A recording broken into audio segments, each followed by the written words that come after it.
किशनगढ़ नाम के गांव में सरोज नाम की एक सुंदर लड़की उसकी दादी के साथ रहती थी। सरोज बहुत मेहनती थी। वो अपनी दादी को कोई भी काम करने नहीं देती थी। सरोज की एक दोस्त थी, सोना। सोना बड़ी ही गुस्सैल थी। उसे वक्त की बिल्कुल कदर नहीं थी। ऐसे ही एक दिन सरोज और सोना स्कूल छूटने के बाद घर वापस आ रहे थे। चलना सरोज, हम थोड़ा खेलते हैं, चलना। अरे मैं नहीं, मेरी दादी घर पर मेरा इंतजार कर रही है। एक दिन लेट हो गया तो चलता है, तू उसकी चिंता मत कर, हम कुछ बहाना बना देंगे। मैं कभी भी झूठ नहीं बोलती सोना। चल घर चलते हैं, दादी मेरा इंतजार कर रही होगी।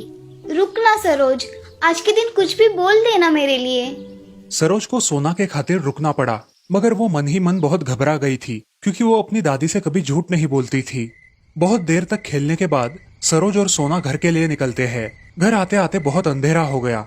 वहाँ सरोज की दादी बहुत घबरा गई थी, क्योंकि सरोज इतनी देर तक कभी भी बाहर नहीं रुकती थी। सरोज घर आई। दादी, आज सोना के साथ खेलते खेलते देर हो गई।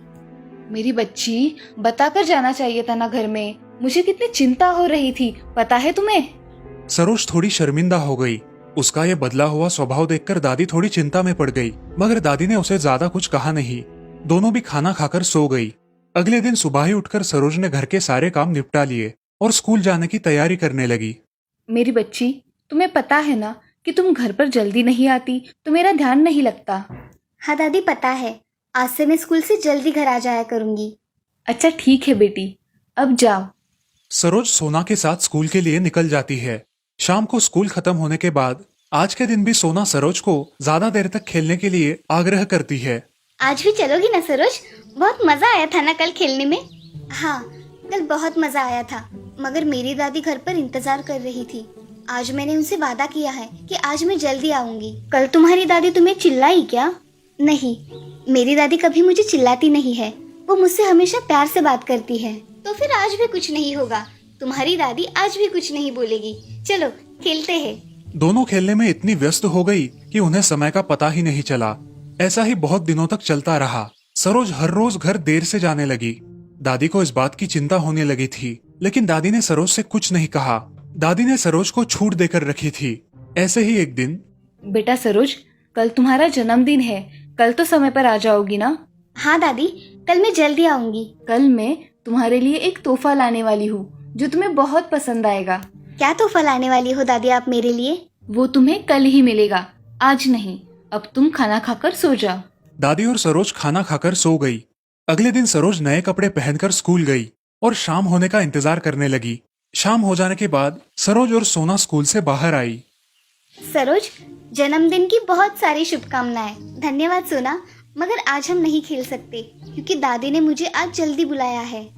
अरे सरोज, ऐसा क्यों बोल रही हो? आज तो तुम्हारा जन्मदिन है। आज हम और ज्यादा मस्ती करेंगे, चलो। नहीं सोना, आज नहीं। ठीक है, जैसे तुम्हारी मर्जी।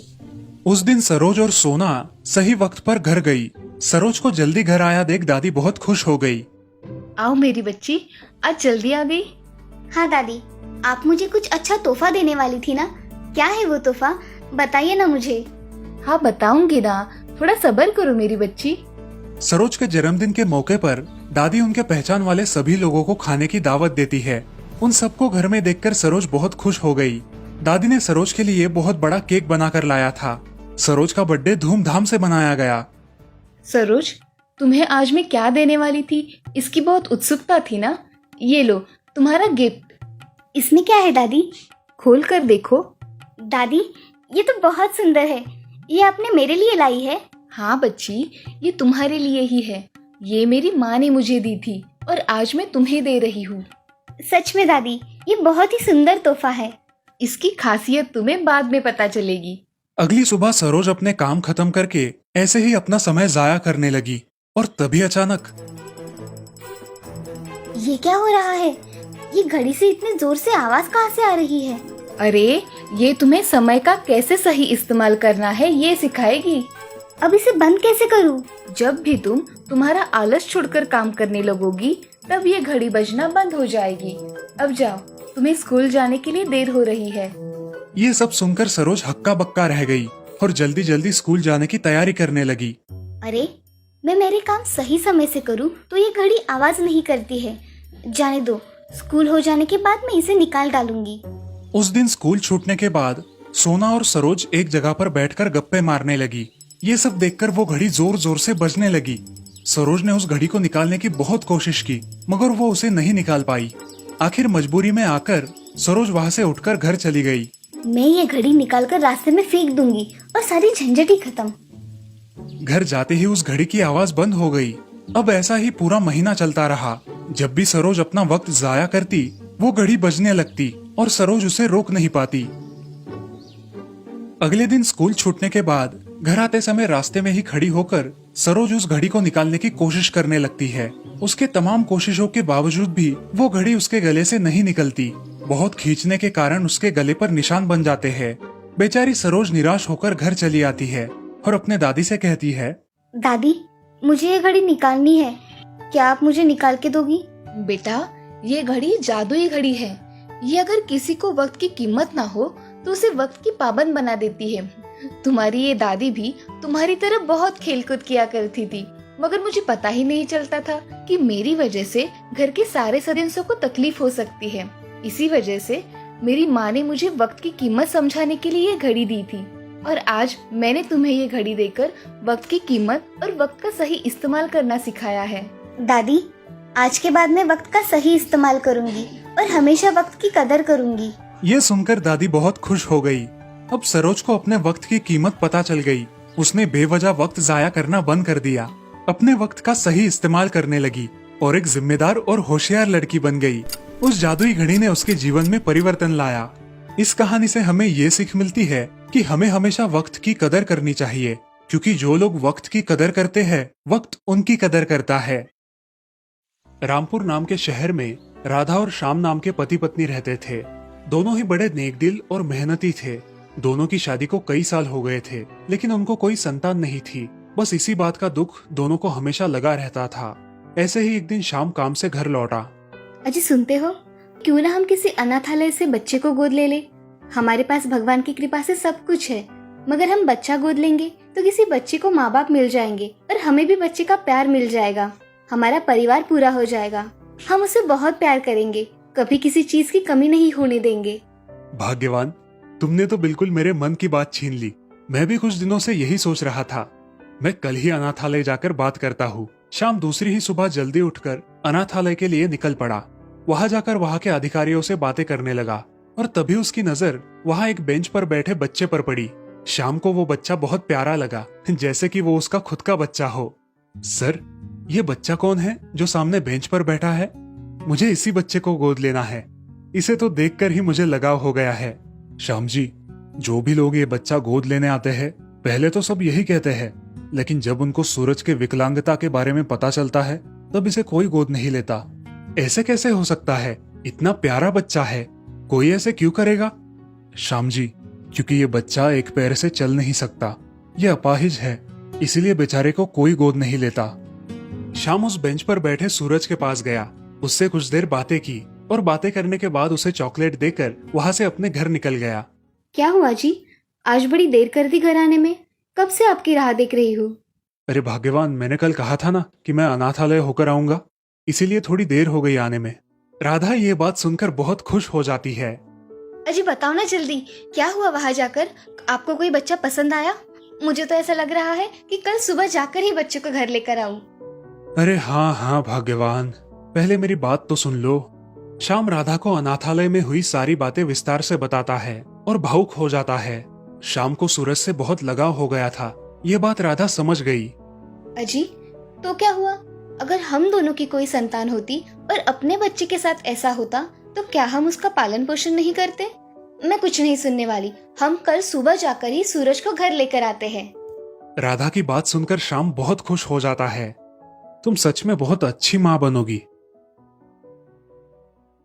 अगली सुबह जल्दी उठकर अनाथालय के लिए निकल पड़ते हैं। वहां जाकर दोनों वहां के अधिकारियों से बात करते हैं और तभी राधा की नजर सूरज पर पड़ती है। अजी, सुनते हो, यही है ना सूरज? हाँ, लेकिन तुमने कैसे पहचाना? बस जैसे आपने बताया था उसी से पहचान लिया। सच में बहुत प्यारा है हमारा सूरज। श्याम अधिकारियों से बातें करने लगा और राधा वहां सूरज के पास गई, उसे गोद में उठाया और उससे बातें करने लगी, उसके साथ खेलने लगी। सूरज भी उसके साथ बहुत अच्छे से खेलने लगा। कुछ समय बाद श्याम और राधा सूरज को अपने घर लेकर आए। अब दोनों मिलकर सूरज का बहुत अच्छे से ख्याल रखने लगे। कुछ ही दिनों में उन्होंने सूरज का पास ही के स्कूल में दाखिला करवाया।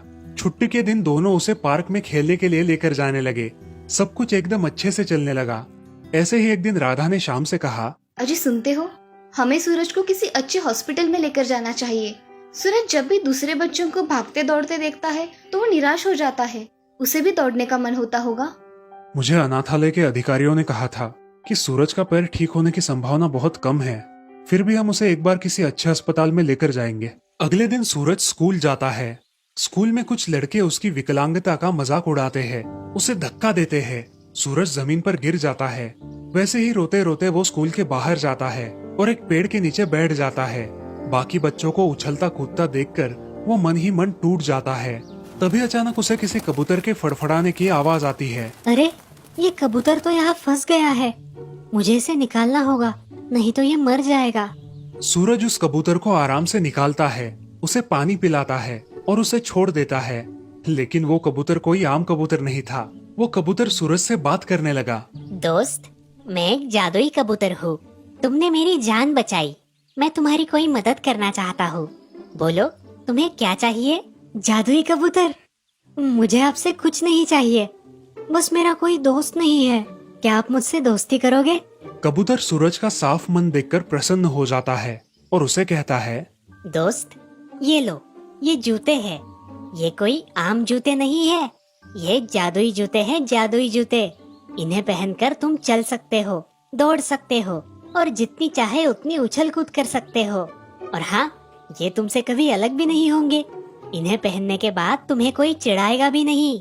कबूतर वो जादुई जूते सूरज को सौंपकर वहाँ से उड़ गया। सूरज उन जूतों को पहनता है और कमाल हो जाता है। वो बिना सहारे के चलने लगता है, दौड़ने लगता है। ये मैं चल सकता हूँ, मैं दौड़ सकता हूँ। सूरज दौड़ता उछलता घर जाता है। सूरज को दौड़ते भागते देख राधा और श्याम फूले नहीं समाते। सूरज स्कूल में घटी सारी बातें माँ और पिताजी को बताता है। श्याम और राधा उस जादुई कबूतर का मन ही मन धन्यवाद देते हैं और अपने बेटे के साथ हंसी खुशी रहने लगते हैं।